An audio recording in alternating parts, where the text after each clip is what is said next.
जनवरी की कड़ाके की रात थी। कालापुर गांव बर्फ की मोटी चादर में दबा हुआ था। हर गली सुनसान थी, हर घर बंद, जैसे पूरा गांव किसी अनहोनी का इंतजार कर रहा हो। आज की रात ठंड के साथ कुछ और भी जाग चुका था। आज ठंड बहुत ज्यादा है। ऐसा लग रहा है जैसे हवा मेरे हड्डियों तक जा रही हो। भैया, मुझे डर लग रहा है। आज का सन्नाटा कुछ अलग है। दरवाजा अच्छे से बंद है ना? बार बार बाहर किसी के चलने की आवाज आ रही है। तभी दूर कहीं पायल की हल्की सी आवाज गूंजी, छन छन छन। इतनी ठंड में पायल? कोई बाहर कैसे निकल सकता है? डरो मत, शायद हवा की आवाज है। लेकिन आवाज धीरे धीरे घर के और करीब आने लगी। हर क्षण के साथ ठंड और बढ़ती जा रही थी। राम, मुझे बहुत डर लग रहा है। तभी दरवाजे पर हल्की दस्तक हुई। ठक ठक। कौन है? दरवाजा खोल दो, बहुत ठंड लग रही है।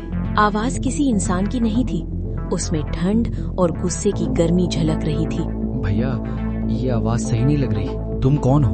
मैं वही हूँ जिसे तुम लोगों ने ठंड में मरने के लिए छोड़ दिया था।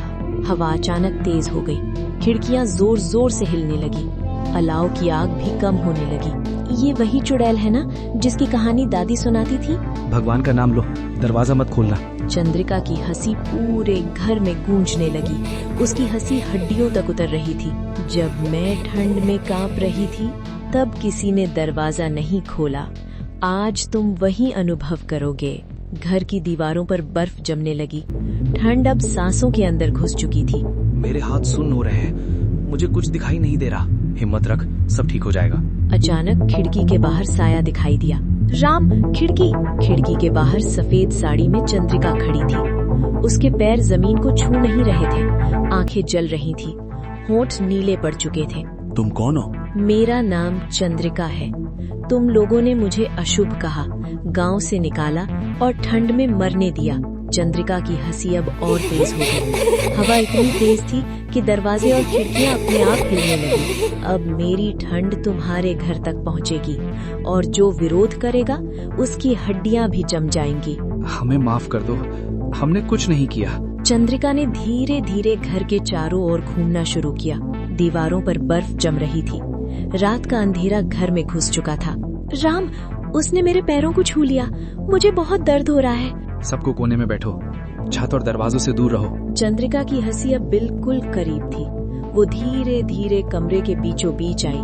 मैं तुम्हारे घर की हर चीज देख रही हूँ और जो झूठ बोलेगा उसकी आत्मा यहाँ फंस जाएगी। रात की ठंडी हवा में सारे घर की चीजें अपने आप हिलने लगी। लाइट की जगह सिर्फ अंधेरा और सन्नाटा था।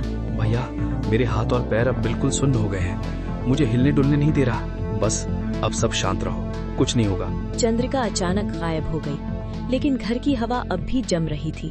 दीवारें धीरे धीरे बर्फ से ढक रही थी। क्या वो चली गई? छत से अचानक बर्फ के टुकड़े गिरने लगे।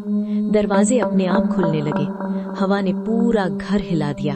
सब पीछे हटो, खिड़की और दरवाजों से दूर रहो। तेज हवा चली। अंधेरा घना हो गया। एक जोरदार चीख गूंज गई।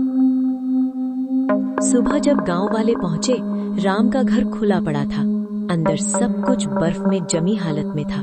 दीवार पर खून से लिखा था, जो ठंड में किसी को ठुकराएगा वो मेरी अगली कहानी बनेगा।